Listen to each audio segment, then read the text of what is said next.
lanzado una alerta. Ellos dicen que incluso para el año 2050 puede haber hasta el 50% de la población con alergia. 40% de la población urbana tiene rinitis, 15% de personas tienen asma, 5% tienen alergia alimentaria y cada vez los niños tienen más alergia a alimentos. Cada vez es un lío, el niño alergia al maní, al no sé qué, eso es impresionante. Y una de cada 5 personas va a tener una urticaria en algún momento en su vida. Es decir, verdaderamente estamos viendo una explosión de alergia. Si nosotros vemos por décadas, vemos que cada vez todas las enfermedades alérgicas están cada vez más altas e incluso la anafilaxia en niños, que es la máxima reacción alérgica. La anafilaxia es lo que llamamos cuando uno se come algo o está en contacto con algo que le puede cerrar las vías respiratorias y ahogarlo. Hay un incremento dramático en la última década. Pero curiosamente, si se mira esas alergias por países, si el país es más desarrollado, por ejemplo aquí está Suiza, hay más alergias, y si es menos desarrollado, hay menos alergias. Entonces, de manera interesante, sí hay cada vez más personas con enfermedades alérgicas, rinitis, asma, urticaria, dermatitis, alergia alimentaria, alergia a medicamentos. Eso casi no se veía. En la época que yo estudié medicina había alergia a la penicilina y no más. Pero resulta que hay una persona de más de 55, 60 años toma la medicación para la presión, toma la medicación para la próstata, toma la medicación para el colesterol, para la vitamina, la B12, y cada vez estamos viendo más reacciones en personas mayores a medicamentos. Entonces parece que ese estilo de vida occidental es el que está generando eso. ¿Qué? El exceso de salud. ¿Cómo así que el exceso de salud? Sí. A los niños no los dejan hoy en día enfermar. Un niño tiene un moquito verde, el mismo para el pediatra, llamada al antibiótico, WhatsApp, ¿qué antibiótico le doy? Los niños ya no los dejan enfermar, a nadie lo dejan enfermar. Entonces, ¿eso tendrá algo que ver? La higiene. Todos los días me llegan abuelas, doctor, ¿cómo le parece? Que me mandaron ahora a vacunarme para la tosferina, que ya no puedo entrar a ver a mi nieto, que si no tengo vacuna.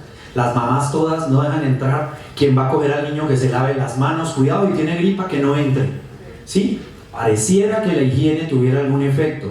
La poca actividad física, la comida y este medio ambiente contaminado está haciendo que realmente haya una alteración, sobre todo de las bacterias buenas que tenemos en el organismo. Hay bacterias malas y hay buenas. Las buenas es lo que llamamos, digámoslo así popularmente, probióticos. Digámoslo, hay una serie de flora que uno tiene que debe conservarse, y parece que si uno tiene una variabilidad, entre comillas, normal de esa flora, eso lo protege. Pero si yo recibo antibióticos, si a mí me lavan las manos todo el día, no puedo coger nada, todo me lo limpian, si me da un moquito el mismo antibiótico, me matan todas las bacterias, parece que esa falta de bacterias buenas induce alergias. Y por eso es una de las razones que vemos. Entonces, pareciera que tenemos que volver un poquito al pasado, en donde el mugre es como que el mugre es necesario. No hay nada que sea más importante que el saber popular, y el saber popular es el saber de las abuelas que han recogido la información a través de generaciones. Y las abuelas decían una frase que todos hemos oído: deje que el niño coma tierra para que coja defensas. Eso es una cosa popular. ¿Pero eso tiene algún sustento científico? Pues resulta que en 1989, en el British Medical Journal, que es una revista muy importante, esta persona, David Strachan, logró demostrar que a más mugre, a más pobreza, menos alergia. O sea, ratificó lo que las abuelas decían. Esto como muy importante para las mamás de hoy en día. Bueno, ¿y eso realmente qué pasó? Eso, ¿cómo así que a más mugre? Pero si queremos ser sanos, ¿sí? No queremos tener mugre. Entonces sí, definitivamente empezaron a partir de ahí a salir una serie de trabajos que mostraban que cierta cosa bacteriana normal, no la patógena, se necesitan ciertas bacterias que estimulan mi sistema inmune, y si me estimulan mi sistema inmune para el lado infeccioso, el lado alérgico baja. O sea, es un balance. Si yo subo la entrada de bacterias y microbios no agresivos a mi cuerpo, baja la alergia. Pero si no dejo entrar esas bacterias, suben las alergias.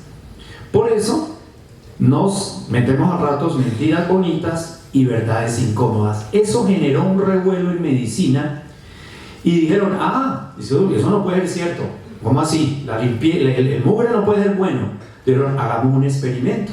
Hay una ciudad perfecta para el experimento, se llama Berlín. Tiene los mismos alemanes, solo que unos están en el lado pobre, en el este, y uno de los países más industrializados, el oeste. Dividido por el muro de Berlín. Mismas condiciones genéticas, mismos ancestros, misma población, diferente alimentación.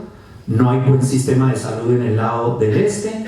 En el lado occidental, todos los niños con cobertura de salud, medicamentos. Y cuando midieron el asma, la rinitis, 4 y 5 veces más en el lado occidental, en el lado donde había más salud, en el lado donde había más limpieza, en el lado donde estaba todo. Y eso impresionante. El estudio lo siguieron y cuando quitaron el muro de Berlín y se occidentalizó el lado del este, empezaron a elevarse las alergias. O sea que hay muchas cosas interesantes con esa parte. Otra cosa muy importante que nos ha mostrado el desarrollo es el sol. Los niños ya no toman sol. Nosotros jugamos todos los días en la calle. Uno llegaba al colegio a jugar y eso entraba y a uno no le ponían ni protector, ni a uno le ponían nada. Hoy al niño, si sale al sol, se lo embadurna de protector porque le puede dar cáncer de piel, y resulta que el sol es clave para la producción de la vitamina D. La vitamina D, el más importante es el sol, aunque está en otros alimentos, pero se ha encontrado que el déficit de vitamina D, de dedo, se asocia paralelamente, inversamente proporcional a las alergias. A menos vitamina D, más alergia.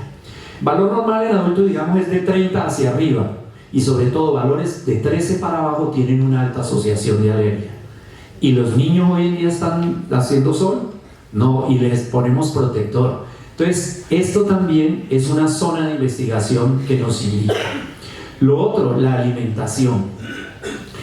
Los niños de hoy están alimentados totalmente diferente. En mi consultorio yo le pregunto a los niños, ¿usted ha tomado alguna vez jugo de badea?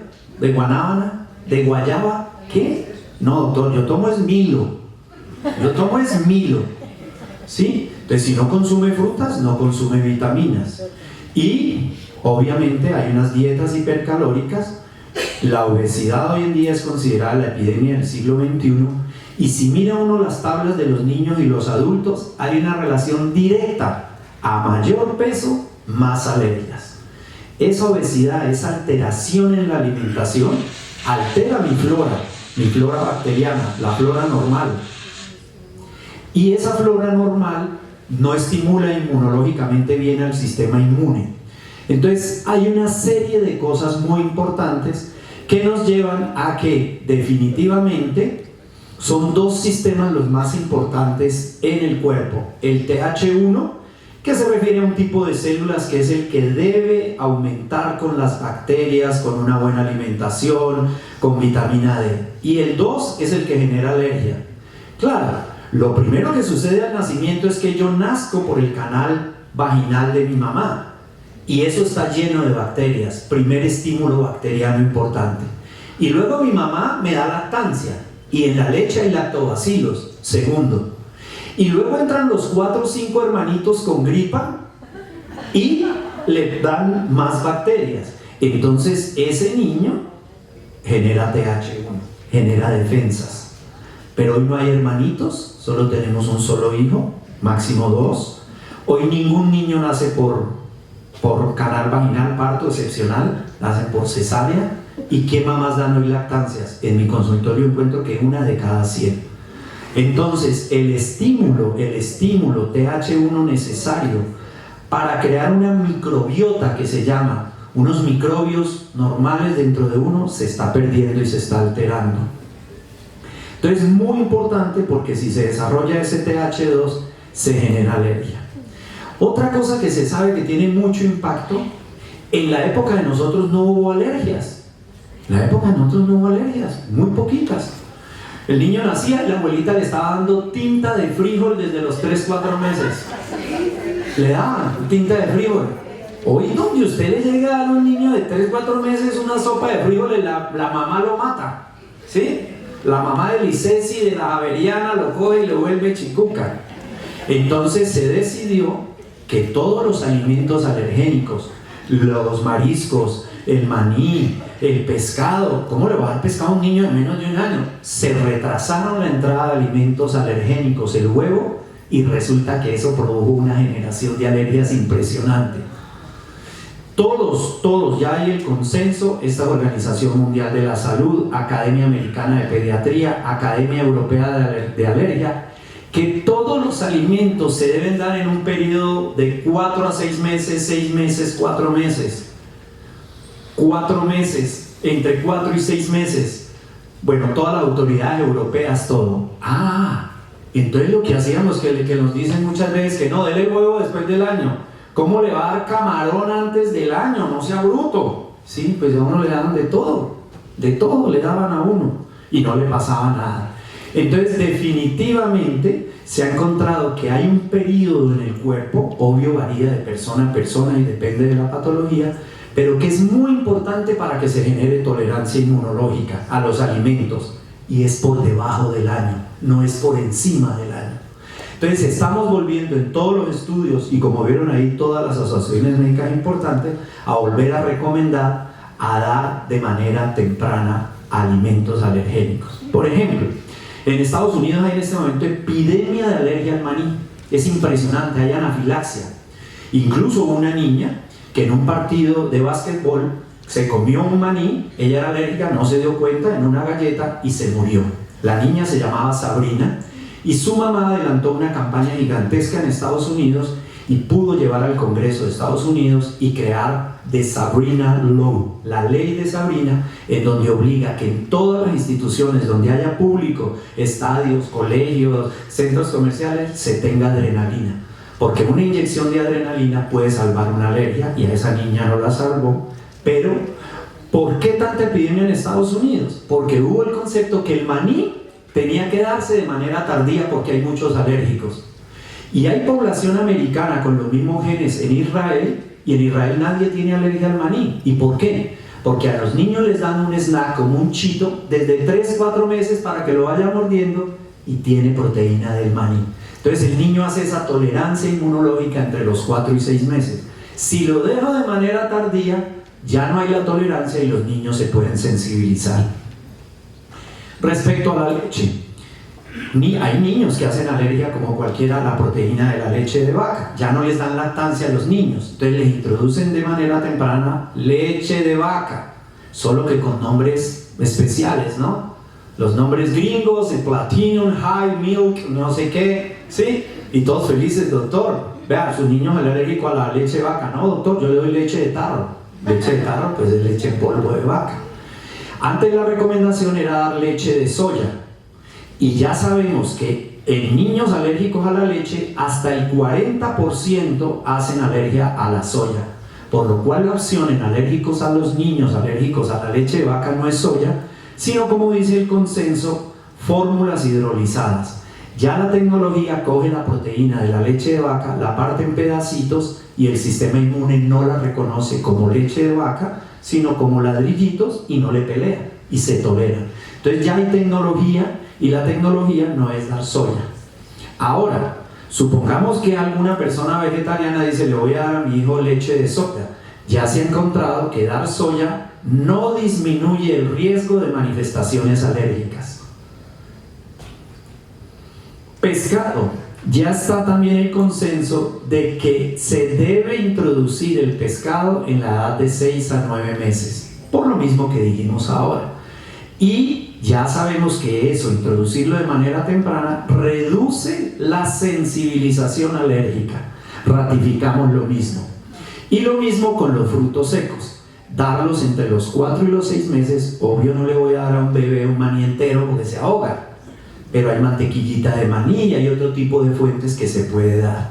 Entonces, muy interesante, este es el concepto global. Obvio, cada paciente tiene sus peculiaridades, habrá pacientes que no. Pero es un concepto, o sea, estamos ratificando que lo que hicieron nuestras abuelas estaba súper bien hecho, pero con sustento científico. Entonces ahora los médicos nos estamos devolviendo, unos con más miedo, otros no, otros ya estamos viendo estos consensos y los médicos nos basamos en los consensos. Entonces definitivamente retrasar la introducción alimentaria después del año no previene las alergias. Hay una ventana de tolerancia entre los 4 y 6 meses, pescado entre 4 y 6 meses, maní entre 4 y 11 meses, y es muy importante porque eso es muy importante para la generación. Entonces mugre, hay que recibir algo de mugre, no hay que limpiarlo todo, hay que darle los alimentos de manera temprana. También hay cosas interesantes que están pasando en el mundo moderno. Hoy en día, ¿quién no tiene gastritis y quién no toma inhibidores de la bomba de protones, que se llama omeprazol, esomeprazol, lansoprazol? Mucha gente anda tomando antiácidos. Resulta que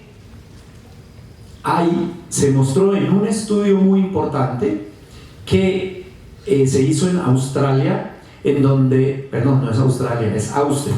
En Austria, el 100% de las medicinas se van bajo el servicio de salud. Digamos lo que no hay medicina privada, sino que hay dispensación por el gobierno. Y el Ministerio de Salud cogió y miró los pacientes que estaban tomando omeprazol, ¿cuántos estaban tomando antialérgico?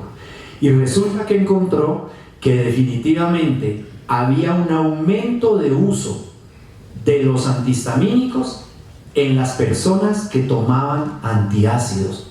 Es decir, si estaban tomando antialérgicos, ellos no evaluaron alergia, pero uno toma antialérgico, ¿para qué? Para alergias. Entonces encontró que la gente que toma antiácidos de este tipo tenía más alergias. ¿Por qué? Porque probablemente el ácido del estómago es necesario para digerir las proteínas de los alimentos.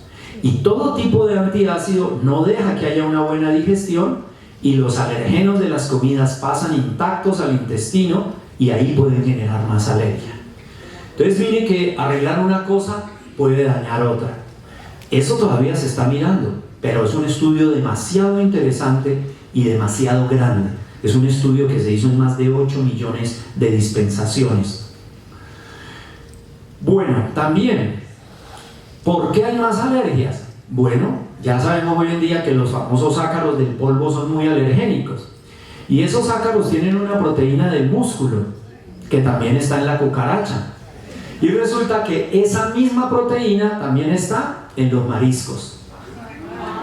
Entonces, adivinen qué es el camarón en el mar y qué es la cucaracha. Pues son exactamente iguales, tienen las mismas proteínas, ¿sí?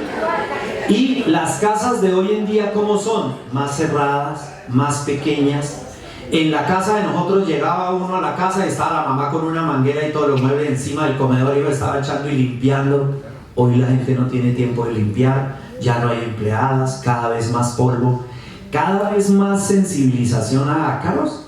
Y si me sensibilizo al ácaro o al excremento de la cucaracha que está en el polvo, ahí puede ir tropomiosina, que es muy similar a la de los mariscos y puede ser una de las vías de reactividad cruzada. Vemos mucho paciente que le hacemos prueba de alergia en mariscos y nos sale también a los otros. Entonces, esto también es interesante porque puede aumentar. También se han descrito casos, a medida que va avanzando la medicina va encontrando cosas muy interesantes. Las garrapatas, un tipo especial de garrapatas, al picarlo a uno, le introduce un tipo especial de carbohidrato, una sustancia que deja al picarlo y resulta que esa porción que le introduce a uno es muy similar a la proteína de la leche de carne, a la carne de vaca. Entonces hay un grupo de pacientes que después de ser picado por ese tipo de garrapata desarrolla alergia a la carne de vaca. Igual que muchos niños o adultos que tienen alergia a la proteína de la leche de vaca, hasta un 3 a 5% pueden tener alergia a la carne de vaca y no lo saben. Doctor, vivo con colon nervioso. Doctor, tengo distensión. Entonces, muy interesante. En general, estamos viendo entonces cada vez más alergia a los alimentos, a veces per se, por ellos mismos, o a veces por reactividad cruzada. Igual que hoy en día, por ejemplo, se ha aumentado mucho el uso del caucho. El caucho es el látex. El látex es la leche de un árbol que se llama Hevea brasilensis. Y el Hevea brasilensis es un vegetal. Y resulta que el látex es similar al kiwi, al banano y al aguacate. Entonces, gente que es alérgica al látex puede desarrollar alergia a las frutas. Y de hecho el síndrome se llama síndrome látex fruta. Entonces, cada vez más alergia.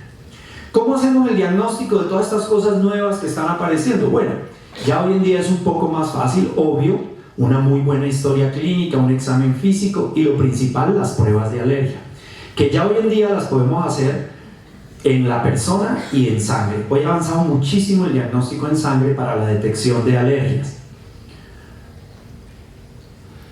Lo principal, evaluar si vengo de familia alérgica, obvio. Si un padre mío es alérgico, tengo más probabilidad de hacer alergia, y si los dos son alérgicos, pues más probabilidad. Entonces a ese niño empezar a contarle todas estas cosas. Vea, no ponga que todo el mundo se limpie pues las manos, a menos de que tenga pues una infección, y de contar todas estas cosas que son muy importantes.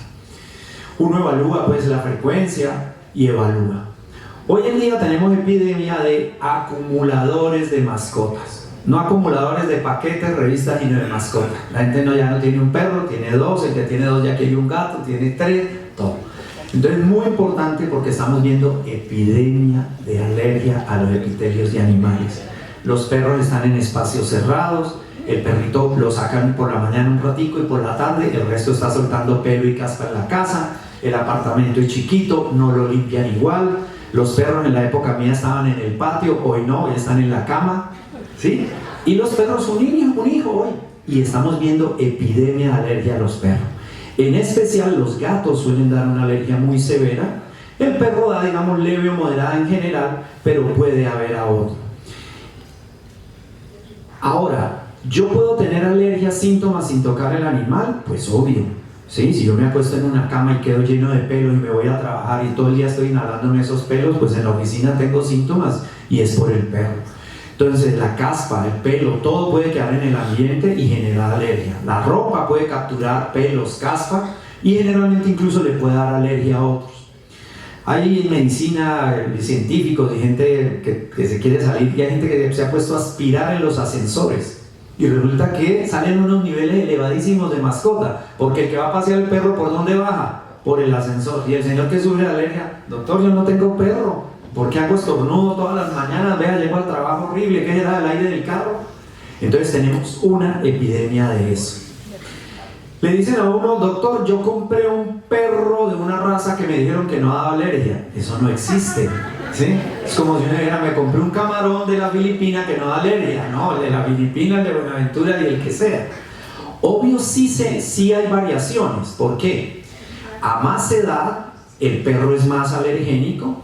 Los machos pueden generar un poco más de alergia que las hembras porque tienen unos alergenos que salen en la orina, en la secreción prostática que sale en la orina, y ciertos cambios hormonales también pueden afectar.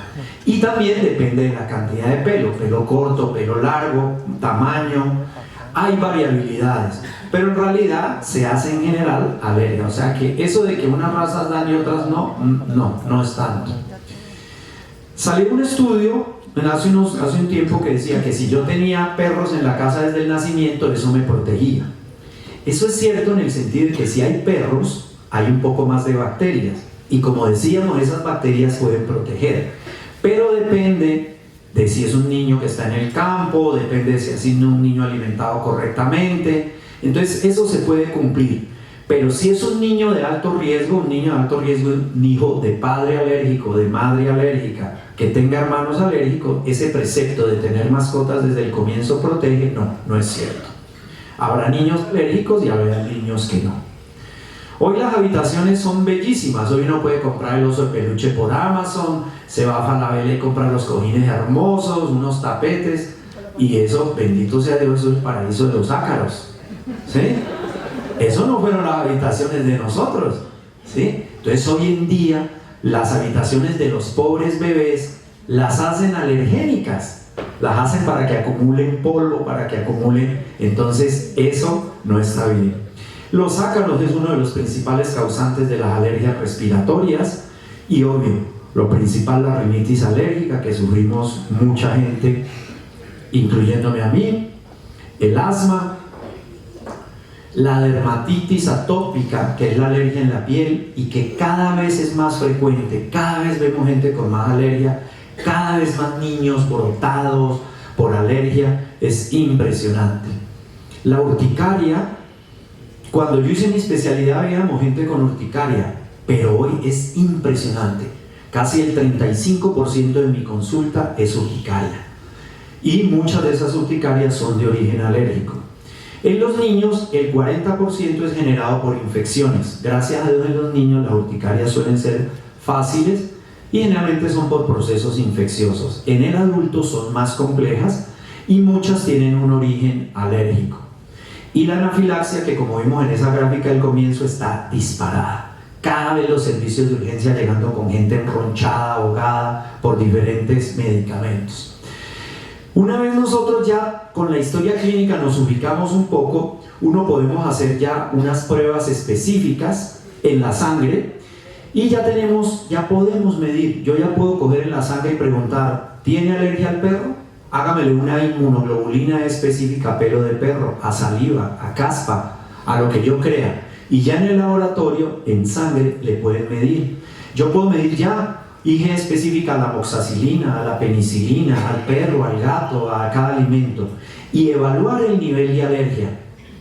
Y luego, con una prueba de alergia, determino realmente si ese anticuerpo que está elevado está generando alergia.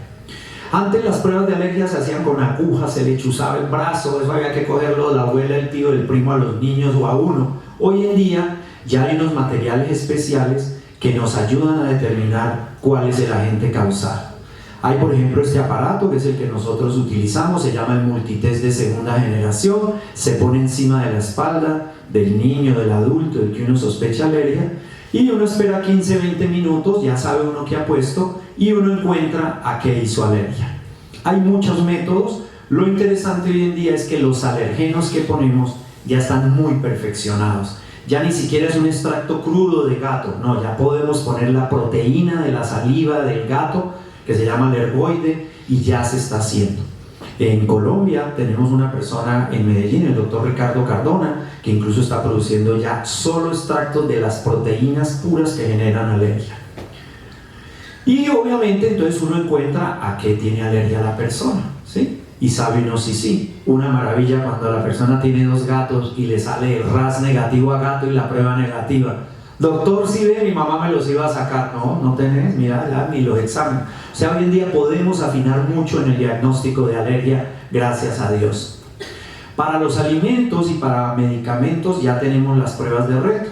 Nosotros ya tenemos la tecnología para un paciente tenerlo en el consultorio y bajo cierta supervisión empezar a darle o un alimento o un medicamento para ver si le genera o no le genera alergia. Lo hacemos todos los días en gente que ha hecho, por ejemplo, alergia a los mariscos, no volvió a comer marisco, llega a la consulta, doctor, yo hace 5 años entré a urgencia casi en un paro respiratorio después de comerme una paella. Entonces le hacemos la prueba en sangre, salió negativo a mariscos, le hacemos la prueba en piel, negativo a marisco, lo citamos al consultorio y bajo un procedimiento le damos los mariscos y vemos si lo tolera. En ocasiones hoy en día usamos pruebas de reto. Una vez ya tenemos el diagnóstico podemos hacer varias cosas. Ya no es saque el perro si es alérgico, deje de comer marisco, deje de utilizar penicilina.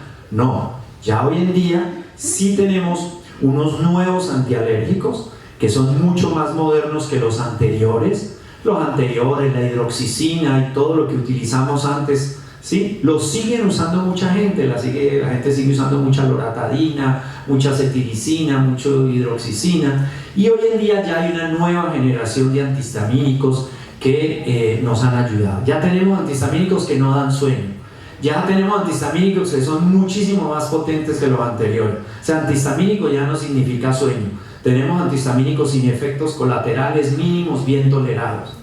El rango terapéutico de los antihistamínicos es muy amplio. Es de las poquitas sustancias que la FDA en Estados Unidos permite de venta libre. Usted va a Estados Unidos, consigue fexofenadina, Cisal, todos los antihistamínicos. Los antihistamínicos se pueden dar en lactancia, los antihistamínicos se pueden dar en el primer trimestre de embarazo. Los antihistamínicos los llevan todos los antigripales y toda la población del mundo lleva tomando antigripales y no pasa nada. Lo bueno es que hay nueva generación de antihistamínicos que son muy potentes, muy bien tolerados y que nos permiten tratar las alergias. Y lo principal, la inmunoterapia, las vacunas de alergia. Yo no tengo que salir de mi perro si soy alérgico, yo no tengo que andar todo el día con aspiradora limpiando porque soy alérgico a los ácaros. Ya hoy en día podemos poner las proteínas alergénicas en una vacuna, ya hoy en día mucho más purificadas, mucho más técnicas, y empezar a inyectarlas una vez al mes en la persona. Y con agujas de microinsulina. También hay unas vacunas sublinguales, orales, y hay mucha tecnología. Y lo que se busca es que el organismo empiece a producir unos anticuerpos de protección y hacemos que esa persona que era alérgica pierda la alergia. Por eso casi que entre comillas podemos decir que la inmunoterapia es de los poquitos tratamientos que alteran la historia natural de la enfermedad. Es decir, podríamos decir casi entre comillas que puede llegar a quitar una alergia de verdad, de verdad. Y ya estamos en una nueva era en la medicina. La medicina ha logrado como un rompecabezas romper de la celulita cada parte, cada receptor. Y hoy en día ya estamos en la nueva era que son los medicamentos de alta tecnología, en donde ya se ha logrado, si yo quiero producir unos anticuerpos contra algo, por ejemplo, un paciente que tiene una urticaria que no se mejora con nada, ya hemos creado un anticuerpo que entra al cuerpo, busca el receptor de la célula que genera la alergia y la bloquea, le pone un candado. Tenemos ya muchos, se llaman monoclonales. Hoy en día ya tenemos anticuerpos monoclonales para tratar las enfermedades alérgicas. Y esos anticuerpos monoclonales inicialmente se hicieron en ratón, pero ya hoy en día con la nueva tecnología están siendo humanizados y ya hay, en alergia tenemos cantidad, especialmente en niños con dermatitis atópica severa, con urticaria, en asmas. Ya el asma no la tratamos con inhaladores, ya tenemos incluso biológicos para poder mejorar a los pacientes. No quiero alargarme más, quiero darle gracias a mi hermosa esposa, que es la inspiración diaria mía, a mis 3 hijas, que gracias a Dios está haciendo ingeniería química en Canadá, ingeniería industrial en los Andes en Bogotá, y Paulina, la menor de 17 años, sacó el primer puesto en la Javeriana en su semestre con promedio 4.57. Las 3 tienen alergia. Muchísimas gracias.